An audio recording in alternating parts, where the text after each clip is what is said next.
Harry Gibbs of England. Your referee for the next event of the evening is Mr. Richard Steele. This is the main event of the night. 12 rounds of boxing for the undisputed middleweight championship of the world. Introducing in the red corner, the challenger, the WBC Super Welterweight Champion, fighting out of Detroit, Michigan, weighing 159 3/4 pounds. His professional record consists of 40 wins, 1 defeat, with 34 KOs. Ladies and gentlemen, here is Thomas the Hitman Hearns.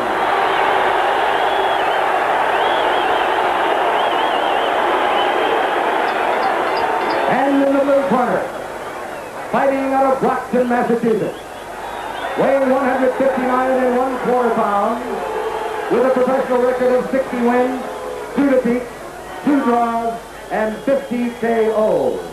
Ladies and gentlemen, the undisputed middleweight champion of the world, Marvelous Marvin Hagler. Really, it's totally divided, I would have thought, the support here. Quickly then, Don Curry, that's tension moments for the champion and challenger there. A long wait, isn't it? Yeah, it's very tension. Now you're ready for the bell and start the action and get the first round Okay, over. I gave both fighters their instructions in the dressing room. I'm just cautioning you now. Obey my command at all times. Shake hands, good luck to both of you. Richard Steele from Las Vegas. He's in charge of the slots at a casino here. Scheduled for 12 rounds, remember. Some experts think that Hagler really should have taken the 15 rounds course. But it is undisputed, and although the World Boxing Association does now have a 15 rounds course, they've... Well, I hope that Hagler's not too badly cut on. Have you seen a first round like that ever? I've never seen a first round like that. I think Hagler won that first round. I have to give that first round to Hagler because he came out the aggressor, and that was the right strategy fight. He's testing Tommy's heart. As you say, it's going to be a battle of courage, and he's saying, okay, let's get it on. And I'm just wondering, I hope that cut isn't too bad there. Goody Petronelli, who spent 20 years in the Navy and was in the surgical unit, he knows a bit about this. Let's have a look at some replay there. Even in slow motion, these fellas are really laying in there. They may not be classy punches, but they're hurting. And again there from another angle. What a war. It's already lived up to expectation. In fact, it's past it for me. Round 2. Hearns not used to the southpaw style, remember. The right-hand forward. He's only fought one, the Thailander Meng Sigrin. And that might be against him, but it doesn't matter what style Hagler has when he's walking in throwing punches like that.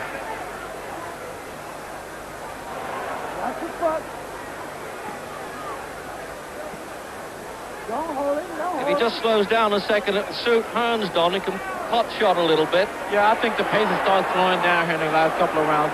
Hagler's doing the right thing by keeping pressure on him and make Tommy work, because Tommy doesn't have good stamina later on in the round, in the fight. I think if I was in there fighting Hearns, I would fight him the same way. And if I was Hearns, I would look to box more, not to look to try to knock him out with one punch. He just tripped over himself there. That's the southpaw stance did that. He wasn't hurt there, Hearns.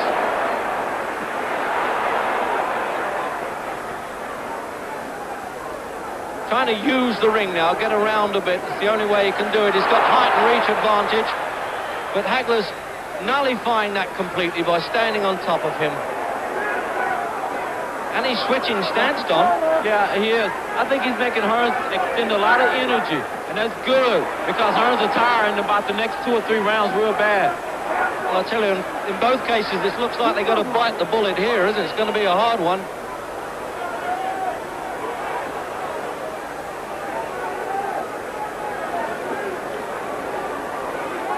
Yes, that's the tactics all right by Hagler, to make Hearns work the whole time, to really play on his stamina.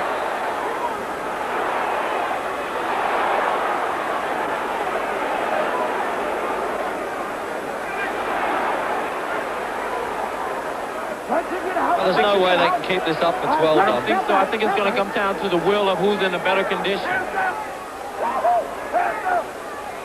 And maybe old-fashioned guts right at the finish. That's what it could be. Well, that's the fight Hagler wanted to make out of it, and Tommy's falling right into his plan. One thing you have to say about Hearns, he has took Marvin's best punch. That can answer most of the question that can Hearns take a punch. Bleeding heavily again, Hagler. He won't want to be in there too long for cuts to worsen, obviously. Even though Hearns was holding there, Hagler was still managing to throw punches back. And Hearns looks as though he's floundering. What condition these fellows must be in to absorb these punches, and mostly Hearns having to take them. I think Hearns has to get off the ropes. If he get off the rope, he will get stopped. But coming right at the end of the round, it'll do Hearns a favor. And again, the stare coming from Hearns there. He's not bothered at all, it would seem, though, Don. I mean, he was really under fire there, and yet the way he looked at Hagler was, it's okay, if that's the way you want it, let's go. Yeah, I think so. I think Hearns has got off his game plan. He needs energy. You got to put a band. And you can hear there Emmanuel Stewart absolutely pleading with Hearns, boxing, stay in there. Well, I don't know about that. I couldn't count those. It must be an expert who can do that with a computer. They are treating Hagler's cuts around the eye there. Goody Petroletti's got a night's work there. They use the adrenaline, 1 in 1,000, which is the only thing they're allowed to use. All those coagulates are checked by the inspectors. Right?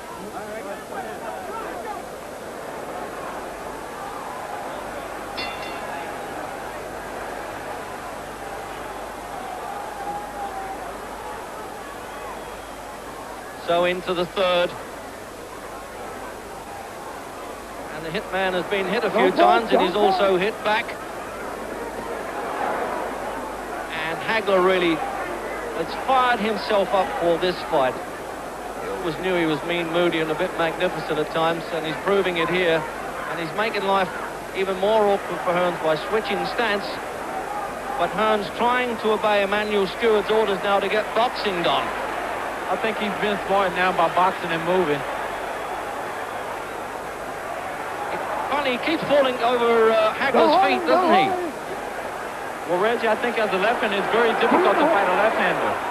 I think Tommy needs to grab and hold him, just like he's doing now, to stay off the rope. He's also tripping over a few right hooks, by the way. Hello, what's happened here? He's taking time off for the doctor to look at Hagler. Oh, don't say this is going to stop in the third. He said, let him go there. Dr. Romeo said it's not interfering with his side. It looks as though it's on the forehead, Don, is it? It is, but the blood can flow in your eye, and blind you.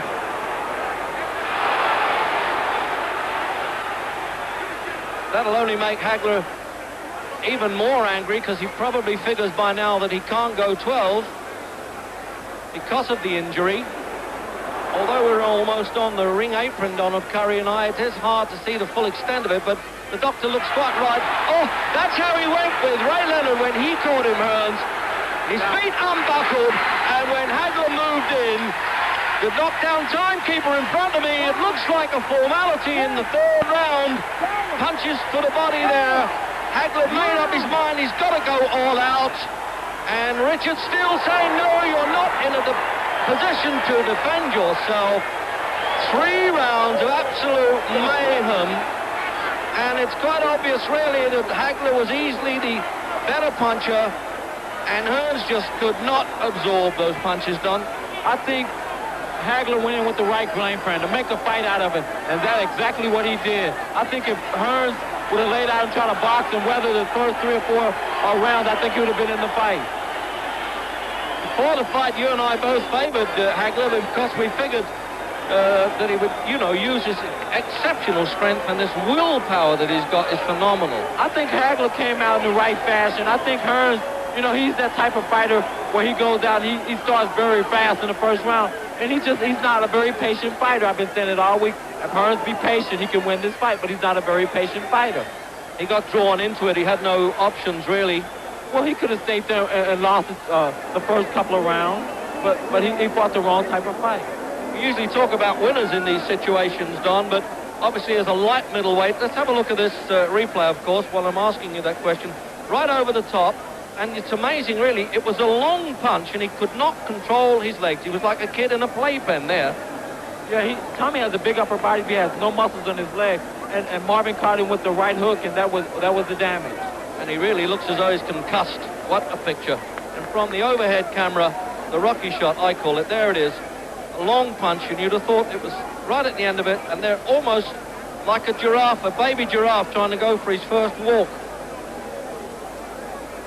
And there's no way he's going to get away from this, because you can run but you can't hide in this game. And his body just completely collapsed. I think so. Like I said, Tommy came out with the wrong fight. I told him if he'd be patient and whether lose the first 2 or 3 rounds, don't get into a dog fight, and that's what he did. Got into a dog fight with Marvin, and he lost. There's the punch that mattered, the one that came over again. And it really is an incredible scene there, the way Hearns is at least trying to get away from him, but he knows probably at that point he's got no chance. And although he weighed a half a pound heavier than Hagler, he was still in many ways the smaller man. Marvin, and here's Al Bernstein with the winner. Away. You went right for his body. He looked like he stunned you momentarily with a right in the first. Did that right hurt you? It didn't bother me. It just made me madder. Okay. I told you I was going to eat him up like Pac-Man. I figured once I get through the right hand, then it was all mine, you know, because I think the first big one, what you tried, try to put me away out there, and I think that's when I got the cut there, but I wanted to show the world I am the greatest, huh? Well, you are the greatest middleweight. There's no doubt about that. Did I say 3?